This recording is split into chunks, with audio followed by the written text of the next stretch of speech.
kali ini. Semoga masih tetap sehat dan semangat tentunya, walaupun banyak hal yang kita tidak inginkan selama pandemi COVID-19 ini teman-teman. Tetap semangat. Dan ya, kembali lagi Boro Lubis tentunya teman-teman. Nah, di video kali ini saya minta maaf banget lagi teman-teman, dimana dan minta maaf dan berterima kasih banget bagi teman-teman yang menyempatkan waktunya untuk menonton video Culture Shock in Malaysia Part 1, dimana di situ saya membagikan cerita atau sharing atau marnonang tentang pengalaman pribadi saya pertama sekali mendengar kata-kata secara umum di Malaysia teman-teman. Dan walaupun Malaysia dengan Indonesia kurang lebih sama perkataannya, ada yang hampir-hampir sama gitu ya teman-teman, karena kita tuh masih negara tetangga yang masih serumpun ya teman-teman. Nah, di video kali ini yang saya akan mengambil sebentar ya, saya akan mengambil perkataan yang dikoreksi oleh teman-teman semua di komen di bawah. Yang pertama adalah PT atau kilang. Ternyata teman-teman, kalau kilang itu juga digunakan di Indonesia atau di Malaysia gitu. Tapi itu kan pengalaman pribadi saya yang lagi-lagi teman-teman saya itu kan dari kampung gitu. Jadi yang saya bagi itu adalah pengalaman pribadi, first impression saya sampai di Malaysia gitu. Tapi apapun, terima kasih untuk koreksinya teman-teman. Ada yang bilang kalau di Malaysia itu kilang SDN BHD atau SDN BHD gitu. Dan itu pertama saya gitu. Dan terima kasih untuk koreksinya.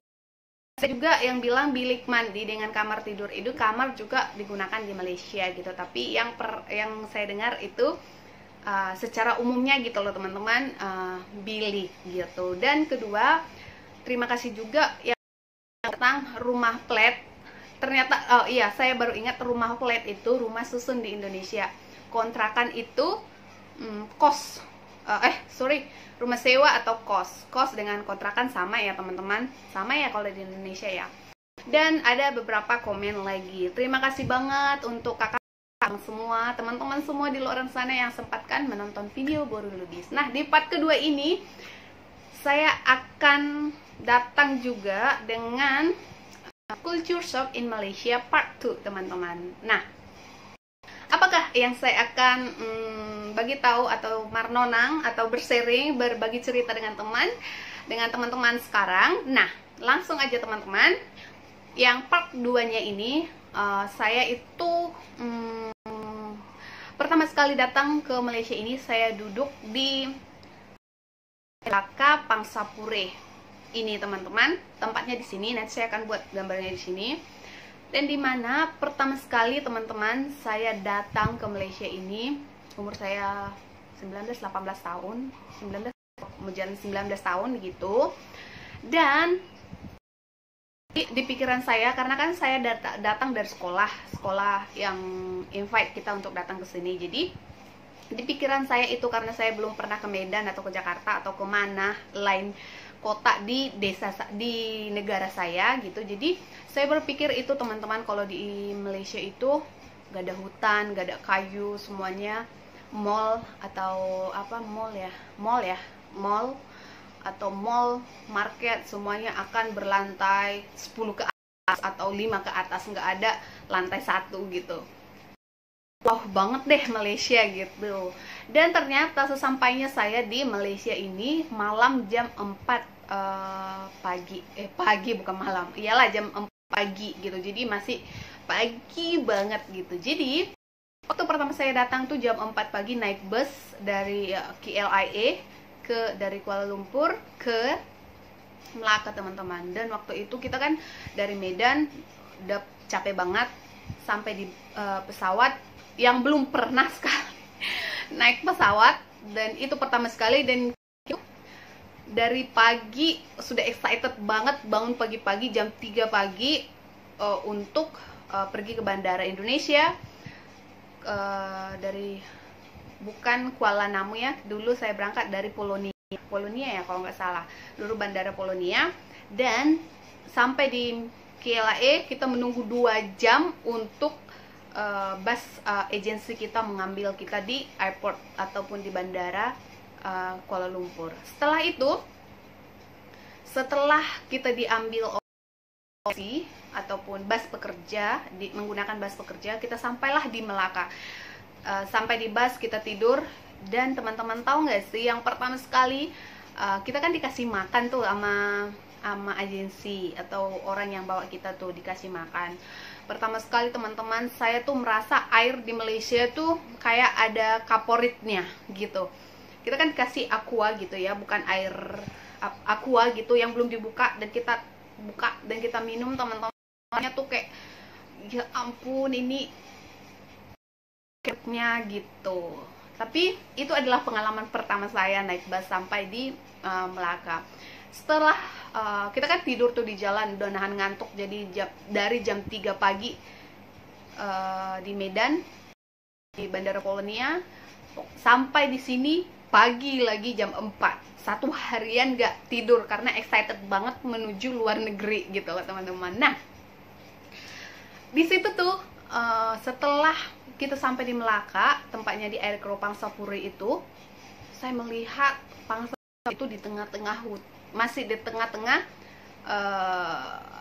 dikelilingi dengan pokok-pokok gitu loh, bukan hutan ya teman-teman, dikelilingi pokok-pokok gitu. Jadi belum ada, sekarang sudah ada bangunan bangunan rumah ataupun ruko di depan belakang tepi Pangsapuri yang saya duduki dulu gitu.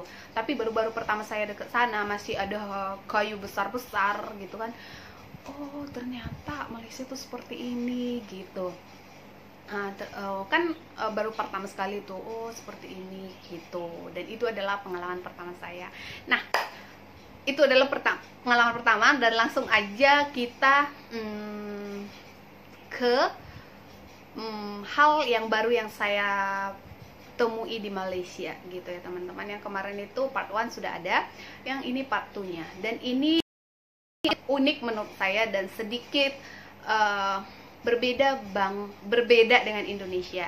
Dan di sini juga saya akan menjelaskan kepada teman-teman, saya ini orang Indonesia, saya tinggal sekarang di Malaysia, dan saya menghargai kedua belah pihak gitu. Saya menghargai banget, saya mencintai dan saya mencintai Malaysia gitu loh teman-teman ya. Di sini saya memburukkan negara saya atau negara saya tinggal sekarang gitu. Saya mencintai dua-duanya. Oke? Kalau ada yang salah lagi, boleh koreksi di bawah dengan komen positif dan membangun ya teman-teman. Terima kasih teman-teman. Dan langsung aja. Yang pertama, saya akan ambil warung teman-teman. Warung. Kalau di Indonesia itu warung ya, warung. Kalau di sini kedai runcit. Warung kedai runcit. Nah, saya akan cerita sedikit tentang warung dan kedai runcit ini ya teman-teman. Nah, dulu pertama kali saya datang, kita tuh nggak tahu warung di mana gitu. Sementara kalau di Indonesia teman-teman, warung itu ada di mana-mana. Maksudnya kita tinggal di rumah susun sekalipun atau di rumah flat, di Indonesia rumah susun ya. Di bawah, paling bawah punya orang duduk, pasti ada yang buka warung gitu. Pasti ada yang jual, setidaknya ada yang jual Indomie. Indomie telur gitu. Tapi di sini teman-teman, kita kan nyampe malam pagi tuh, jam 4. Jadi pagi-paginya tuh kita udah keroncongan perut dong. Sementara agensi kita pun belum, pagi-pagi tuh jam 10 belum datang untuk mungkin mereka agensi itu dia mengatur one by satu rumah gitu. Jadi kita di waktu itu rumah di blok J ya, di blok J. Jadi sampai jam 10 tuh belum ada orang yang datang gitu untuk memberitahu kita di warung gitu. Dan ada yang baik banget, kakak Indonesia yang tinggal di flat itu juga sederet dengan kita. Dia yang datang ke rumah kita, tiba-tiba ketuk-kedok, ini siapa gitu kan. Adik, kalian ada makanan nggak gitu. Kakak itu, saya lupa nama kakak itu, di sebelah rumah kita aja. Kalian ada makanan nggak? Dikasih lah kita di rumah itu ada 10 orang. Dan kakak ini orang Jawa. Dan bersyukur banget ketemu orang Indonesia yang satu flat di deretan rumah kita gitu. Jadi dia datang, dia bagi kita Indomie kalau nggak salah bungkus dengan telur 1, 4 bungkus dengan telur 1, dan itulah kita makan bersama 10 orang enggak deh, 16 orang waktu itu dalam rumah itu, karena kita belum dibagi. Sehari aja kita 16 orang di rumah itu kan. Jadi teman-teman, kita tanya dong sama kakak itu, kak, warung di sini di mana gitu. Jadi dibawa lah kami ke di sana deh, jauh gitu. Jadi di sini pertama sekali saya lihat teman-teman, kalau di Indonesia warung itu ada di mana-mana. Maksudnya di rumah pun depannya boleh jualan, di rumah susun pun di bawah, paling bawah mungkin ada jualan. Pokoknya 500 meter atau depan belakang ada jualan di mana-mana gitu. Jadi di sini tuh saya terkejut dan saya merasa luar biasa ya. Sebesar itu Pangsapuri, banyak orang yang, tapi satu tukang jualan pun nggak ada teman-teman. Mungkin negara Malaysia atau ada undang-undang untuk tidak boleh menjual di perumahan. Maksudnya di rumah flat atau di rumah gitu, ada tempat khusus ruko, kalau di Indonesia namanya ruko, atau tempat khusus kedai-kedai untuk membuka jualan. Walaupun itu cuman kedai runcit jual mie telur aja, tapi mereka jualan di tempat yang mempunyai mungkin lesen atau peraturan yang ditentukan gitu. Jadi kita tidak akan menemukan, misalkan rumah taman nih, kita nggak akan menemukan di rumah taman itu orang jualan gitu. Kita akan berjalan ke depan, dan di setiap taman itu pasti ada ruko gitu. Maksudnya taman tuh di belakang, jadi di depannya itu pasti ada ruko. Jadi kita boleh pergi ke situ, pasti ada orang yang di setiap taman pasti ada orang jualan di ruko tersebut, walaupun itu cuma Indomie telur ataupun kedai makan ataupun apa-apa gitu. Jadi yang saya salut di Malaysia ini, warung atau kedai runcit sekalipun, atau 7-Eleven atau apa namanya, Alfamart, mungkin kalau Alfamart di Indonesia memang ia harus berada di tempat yang ruko gitu ya. Tapi kalau kedai runcit di Indonesia, walaupun di rumah mungkin boleh kita buka warung kita gitu. Kalau di sini saya nggak temukan itu gitu loh teman-teman. Nah, yang pertama tadi warung dengan kedai runcit saya temukan. Mungkin teman-teman yang pertama sekali juga seperti saya juga nggak tentang itu gitu. Dan dari Pangsapuri itu kita harus berjalan jauh banget ke ruko yang membeli, contohnya kredit atau pulsa di Indonesia, top up ya, pulsa, dan Indomie telur ataupun beras gitu. Kita harus jalan ke depan gitu, ataupun kita harus naik bus ke supermarket seperti Maidin atau Tesco atau kemana.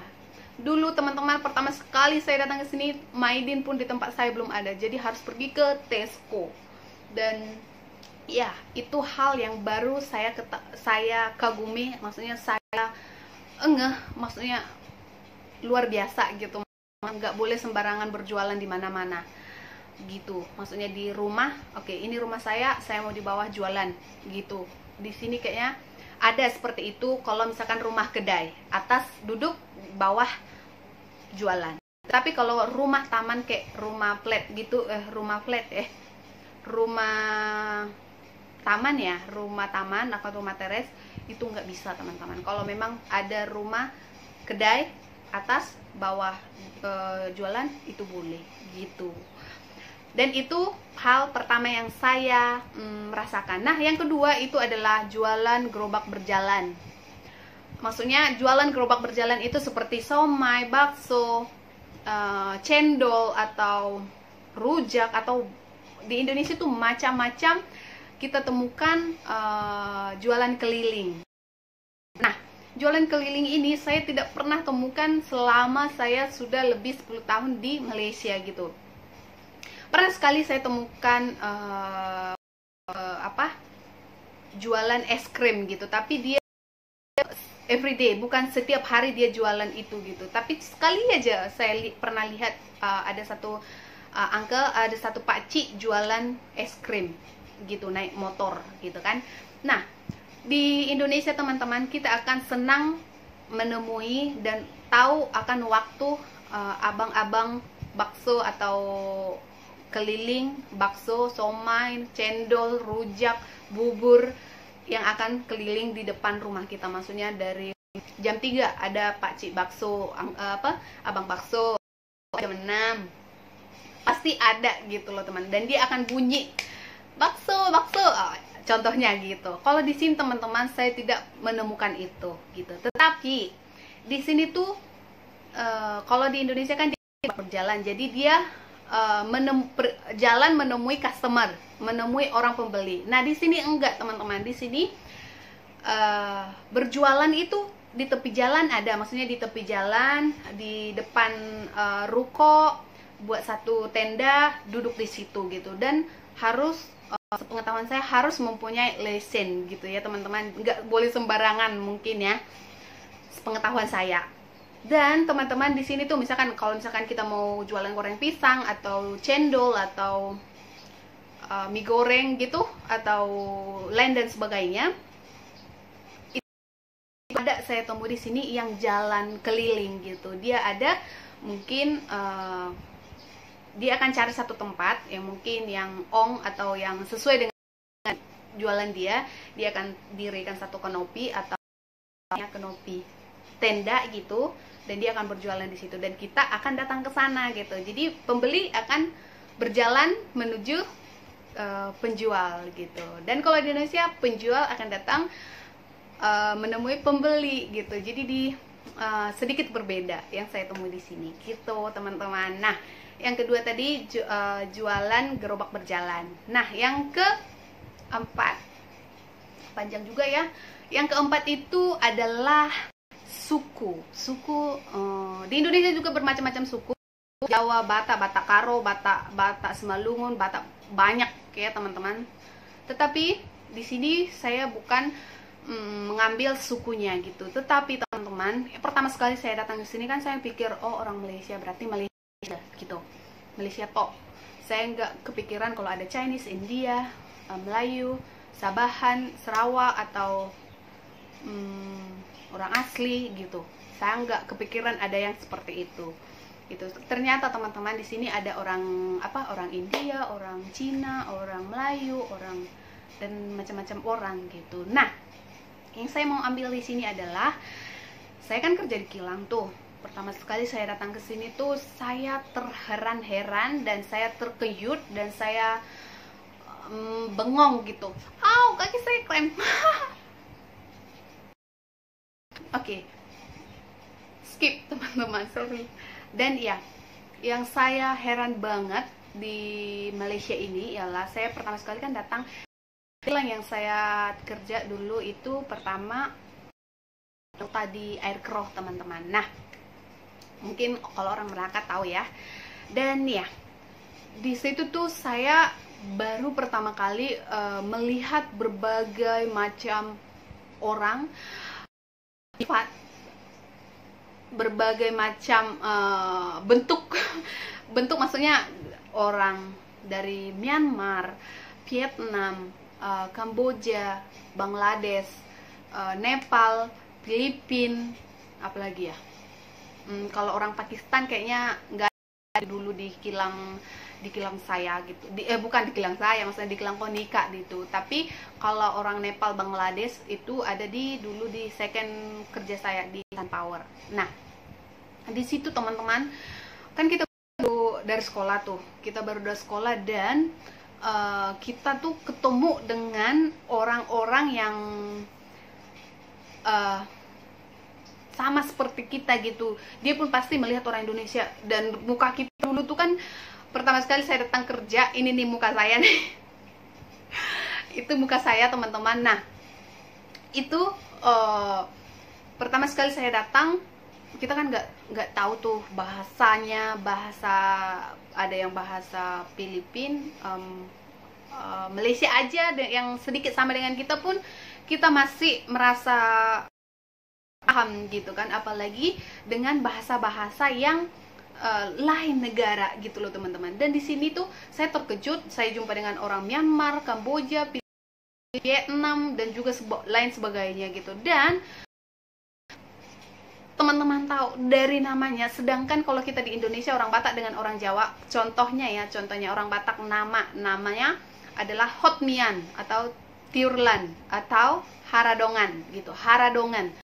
Jawa dengar Haradongan, orang akan pelik lah nama dia, kan mesti akan kayak gitu. Dan begitulah pengalaman saya di sini teman-teman. Contohnya nama Vietnam gitu, Nguyen Thi Tran Thi Loy gitu. Jadi sekarang udah biasa manggil gitu, tapi dulu ya ampun gimana ya ngapalin nama satu-satu gitu. Namanya itu ini Vietnam, Tran Thi Loy, Nguyen Thi Mai, susah banget gitu loh teman-teman. Nah, nama yang lain lagi, nama Myanmar contohnya San San E, Sumon Aung. Tapi kalau sekarang pengucapan saya dan berapa tahun yang lalu itu kayaknya wah banget gitu loh teman-teman, sungguh luar biasa gitu. Dan ya sungguh maksudnya amazing banget saya jumpa orang-orang dari berbagai luar negara di Kodika Minolta, maksudnya di Malaysia ini gitu teman-teman. Dan kalau kita mungkin kerja di Indonesia, kita mungkin akan jumpa dengan bangsa yang sama tetapi lain tempat aja, lain negeri saja gitu. Kalau di sini kita akan jumpa dengan orang-orang yang dari luar negara gitu, dan itu membuat kita akan tercabar untuk memakai bahasa apa gitu. Kalau di kondisi itu bahasa yang dipakai adalah bahasa Inggris, tetapi kalau ada juga yang pakai bahasa Melayu. Tetapi kebanyakan kalau Myanmar, kebanyakan kita di departemen saya itu pakai bahasa Inggris. Kalau di second kerja saya itu Sunpower itu semua pakai bahasa Melayu. Jadi kalau kita kan udah paham tuh, udah beberapa tahun di sini baru tukar kerja, jadi itu pengalaman tidak terkejut lagi gitu. Tapi untuk pertama sekali kerja dan harus berbahasa kesatuannya itu Melayu dengan Inggris, sementara Melayu kita pun sedikit-sedikit paham dan juga Inggris apalagi gitu. Jadi itu yang ketiga pengalaman yang membuat saya wow banget di Malaysia ini gitu. Maksudnya bukan wow apa gitu, maksudnya wow saya kejumpa dengan banyak orang dari berbagai luar negara gitu loh teman-teman. Oke?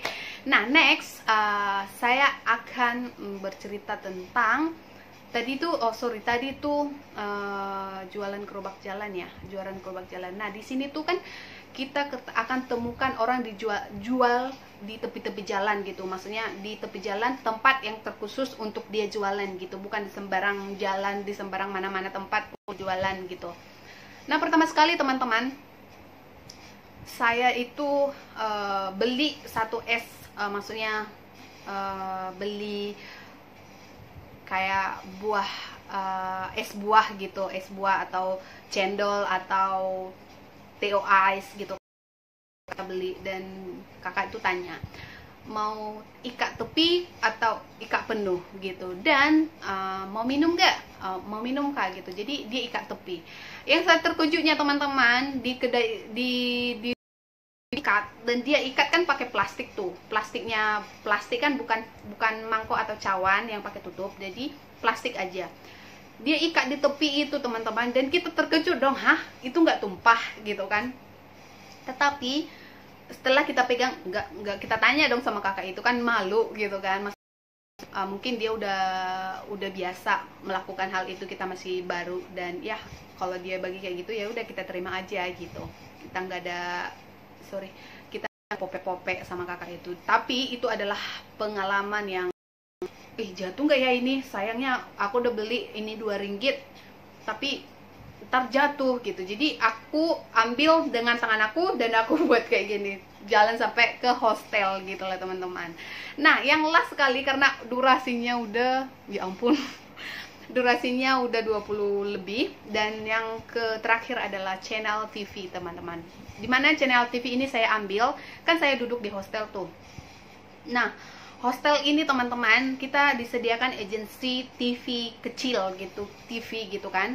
Kita disediakan TV. Jadi dan satu antena yang seperti ini itu, yang kecil, yang dia ada antena lah disediakan. Dan sepengetahuan saya gitu ya, kalau maaf banget kalau saya salah ya teman-teman. Sepengetahuan saya kalau di Indonesia itu, kalau kita punya tahun aja, kita boleh pilih siaran SCTI, banyak siaran yang ada di TV itu gitu. Ternyata teman-teman, kita sampai di sini, kita buka dong, dan apa yang terjadi teman-teman, di Malaysia pertama sekali saya datang, saya temukan hanya 4 atau 5 jaring, 4 deh jaring sinyal atau TV yang ada.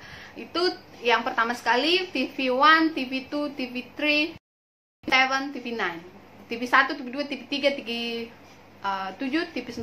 TV7 dengan TV9 ini tidak dapat di hostel saya, karena saya nomor 2, tingkat nomor 2.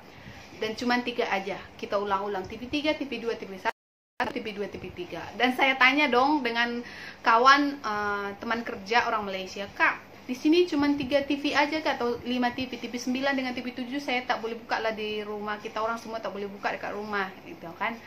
Terus dia bilang, "Kalau you orang mau buka, you orang kena bayar, belilah itu line Astro," katanya gitu. Jadi, harus kayak gitu kan. Nah, ya memang kalau di kampung-kampung seperti saya lagi-lagi teman-teman dari kampung, memang harus ada kayak Astro gitu ya. Kalau di sini Astro, kalau di Indonesia parabola gitu ya.